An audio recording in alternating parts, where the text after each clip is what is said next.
খেলা কিন্তু আরো একটা শুরু করতে যাচ্ছে মেহেদী হৃদয়। এবার শুধু মেহেদী হৃদয় একাই নয়, তার সাথে যুক্ত হয়েছে মেগাস্টার শাকিব খান স্বয়ং নিজেই। এই কথাটি আমি কেন বললাম বিস্তারিত একটু পর আপনাদেরকে বলবো। তার আগে আপনাদের কাছে আরো একটা ধামাকা নিউজ দিতে চাই। বরবাদ পরবর্তী সময়ে আরো একটা ইন্ডাস্ট্রি লক করা সিনেমা হতে যাচ্ছে শাকিব খান এবং হৃদয়ের। এই সিনেমাটি দ্রুতই তারা একসাথে ঘোষণা দিতে চলেছে। এবার শুধু অ্যাকশন না, অ্যাকশন পলিটিক্যাল থ্রিলার জনরার গল্পে মেগাস্টার শাকিব খান এবং হৃদয় আবারও কাম ব্যাক করছে। এই কাম ব্যাক করার জন্য ভক্তরা অধীর আগ্রহে বসেছিল। আবারও বরবাদ পরিচালক মেহেদী হৃদয়ের সাথে শাকিব খানকে আমরা দেখতে চাই, তবে সেই স্বপ্ন পূর্ণ হতে চলেছে। শাকিব খান ভাই কি বলছে? শাকিব খানের বরবাদ সিনেমার প্রেস মিটের সময় একটা কথা আপনারা নিশ্চয়ই শুনেছিলেন, যে বরবাদ যেহেতু এত বড় একটা স্কেলের সিনেমা হতে যাচ্ছে, সেখানে কি তোমার ফিনান্স দেওয়ার লোক আছে, অর্থাৎ বাজেটটা কি মোকাবেলা করার মতো লোক আছে নাকি আমি দেব? শাকিব খান এটা হৃদয়কে বলেছিল। সেই জায়গা থেকে একটা বড় ম্যাজিক হচ্ছে। এবার আমার কেন জানি মনে হচ্ছে এবার শাকিব খানের প্রযোজনা প্রতিষ্ঠান এসকে ফিল্মস এবং হৃদয়ের সাথে খেলাটা জমে উঠবে। এসকে ফিল্মস থেকে প্রযোজনা করে এই সিনেমাটি শাকিব খান ভাই নিজে নিজে নিজেই তৈরি করবে, যার পরিচালক হিসেবে রেখেছেন মেহেদী হৃদয়কে। এবার ভক্তরা কি চাইছে, বরবাদ পরবর্তী প্রজেক্ট কেমন হতে পারে?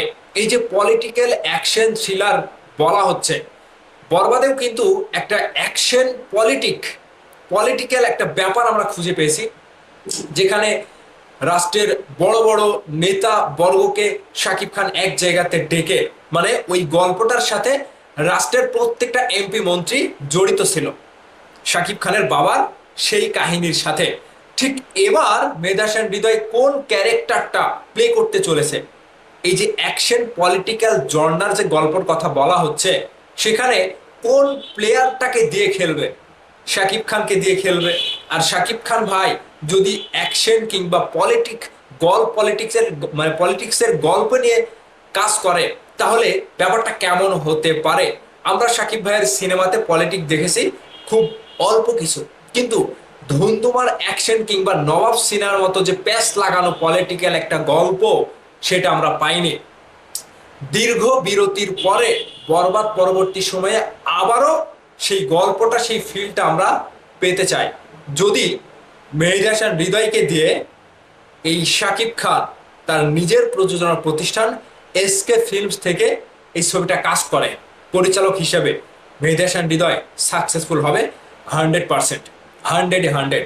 কারণ ব্যাকআপ যদি ভালো থাকে ভাই, তাহলে পিক আপ ফাটাতে ভয় লাগে না, বুঝছেন? আর ব্যাকআপ যদি মেগাস্টার শাকিব খান নিজে হয়, তাহলে তো ভাই আর ঠেকাই কে? ঠিক এই ব্যাপারটাই আগামীতে ঘটবে, আমি যতটুকু বুঝতে পারছি কিংবা খোঁজ খবর নিয়ে বুঝতে পারলাম ইনসাইডার নিউজগুলো দিয়ে। বিশাল বড় রকমের চমক ঘটাতে যাচ্ছে শাকিব খান এবং মেহেদী হৃদয়। এবং নায়িকার ব্যাপারটা যেটা উঠে আসছে, এই নায়িকা বেশ বড় রকমের একটা চমক আমাদেরকে দেবে এই সিনেমার। যদিও এই সিনেমার নাম এখনো, সিদ্ধান্ত এখনো, মানে সবকিছু এখনো ঘোষণা করা হয়নি, তবে অফিসিয়ালি খুব শীঘ্রই হয়তো এই নিউজটা আমরা পেয়ে যাব নতুন একটি সিনেমার। তো হৃদয়ের উপরে ভরসা করা যায় এবং হৃদয়কে কামব্যাক করানো খুব জরুরি বর্তমান সময়ে। মানে রকস্টার প্রিন্স যে ব্যাপারটা ঘটিয়ে গিয়েছে, এখন হৃদয়ের মতো পরিচালককে বরবাদের থেকেও বড় কোনো প্রজেক্ট নিয়ে শাকিব খানের সাথে কামব্যাক করানোটা একেবারে গুরুত্বপূর্ণ সময়, মানে প্রয়োজনীয় হয়ে উঠেছে। এছাড়া আর উপায় নাই। কারণটা মেহেদী হৃদয়ের কাজকর্ম দেখে কিংবা কাজের যে একটা স্পিড, সেটা দেখে আমরা নিশ্চয়ই বুঝতে পেরেছি যে তিনি একজন পরীক্ষিত পরিচালক। তাকে দিয়ে নতুন কিছু, ভালো কিছু কাজ আশা করাই যায়, বড় ধরনের কোনো ধামাকা আশা করাই যায়।